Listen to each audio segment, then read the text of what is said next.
ओम शांति।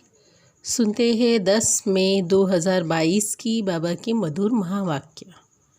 आज की मुरली के सार में शिव बाबा ने हम बच्चों से कहा, मीठे बच्चे, शिव बाबा आए हैं तुम्हें श्रेष्ठ श्रीमत देकर सदा के लिए सुखी शांति बनाने। उनकी मत पर चलो, ये रूहानी पढ़ाई पढ़ो और पढ़ाओ तो एवर हेल्दी वेल्दी बन जाएंगे। मुरली का प्रश्न है, कौन सा चांस सारे कल्प में इस समय ही देखो मिलता है जो मिस नहीं करनी है? कौन सा चांस सारे कल्प में इस समय ही मिलता है जो मिस नहीं करनी है? उत्तर है, रूहानी सेवा करने का चांस। मनुष्य को देवता बनाने का चांस अभी ही मिलता है, यह चांस मिस नहीं करना है। रूहानी सर्विस में लग जाना है, सर्विसेबल बनना है। खास कुमारियों को ईश्वरीय गवर्नमेंट की सेवा करनी है। ये ईश्वरीय गवर्नमेंट मम्मा को पूरा फॉलो करना है। अगर कुमारिया बाबा का बनकर जिस्मानी सर्विस ही करती रहे, कांटों को फूल बनाने की सेवा नहीं करे, तो यह भी जैसे बाप की डिसरिगार्ड है। मुरली में गीत बजा है, जाग सजनिया जाग, नवयुग आया कि आया आज। अर्थात नया युग, नया सवेरा होने वाला है। तो सुनते हैं धारणा के लिए मुख्य सार। पहले पॉइंट है, सर्विसेबल बनने के लिए अंदर बाहर साफ बनना है।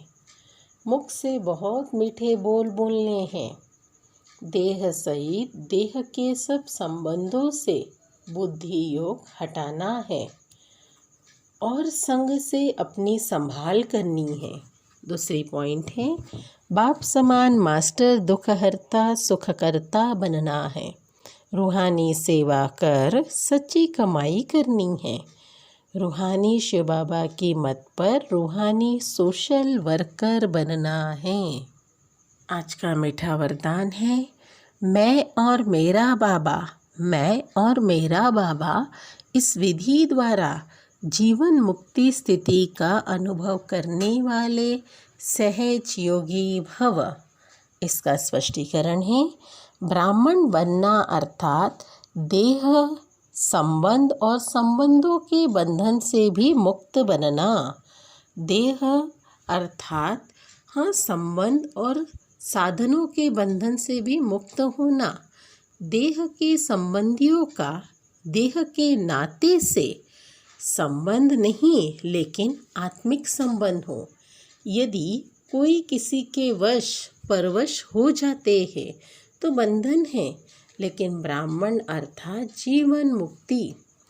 जब तक कर्मेंद्रियों का आधार है तब तक कर्म तो करना ही है, लेकिन कर्म बंधन नहीं, कर्म संबंध है। ऐसा जो मुक्त है वे सदा सफलता मूर्त है। इसका सहज साधन है, मैं और मेरा बाबा, तीसरा ना कोई। यही याद सहज योगी सफलता मूर्त और बंधन मुक्त बना देता है। इसका स्लोगन है, मैं और मेरापन की अलाए अर्थात खाद को भी समाप्त करना ही रियल गोल्ड बनना है। मैं और मेरापन की अलाए खाद को भी समाप्त करना ही रियल गोल्ड बनना है। आज मातेश्वरी जी के महावाक्य आए हैं।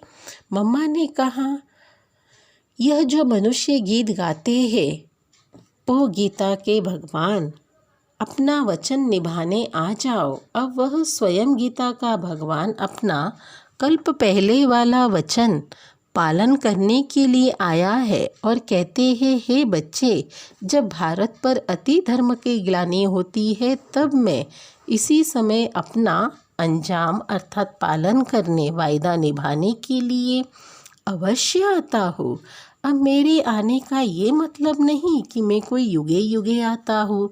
सभी युगे युगे में तो कोई धर्मग्लानि नहीं होती। धर्मग्लानि होती है कलयुग के अंत में।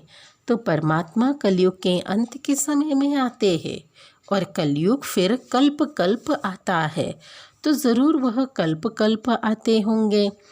कलयुग के फिर 4 युग, इस कल्प के 4 युग, उसको कल्प कहते हैं। आधा कल्प सतयुग त्रेता, सतोगुण, सतो प्रधान, फिर बाद में द्वापर कलयुग।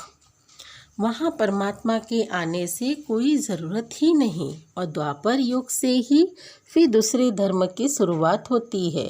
उस समय भी अति धर्मग्लानि नहीं। इसी से सिद्ध है कि परमात्मा तीनों युगों में तो आता ही नहीं। बाकी रहा कलयुग, उसके अंत में अति धर्मग्लानि होती है। उसी समय परमात्मा आए अधर्म विनाश करके सत्य धर्म की स्थापना करने। अगर द्वापर में आए होते तो फिर द्वापर के बाद सतयुग होना चाहिए। फिर कलयुग क्यों? ऐसे तो नहीं कहेंगे परमात्मा ने घोर कलयुग की स्थापना की। अब यह तो बात नहीं हो सकती। इसलिए परमात्मा कहते हैं मैं एक हूँ और एक ही बार आए अधर्म अथवा कलयुग का विनाश करके सतयुग की स्थापना करता हूँ। तो मेरे आने का समय यह पुरुषोत्तम संगम युग है। अच्छा, ओम शांति।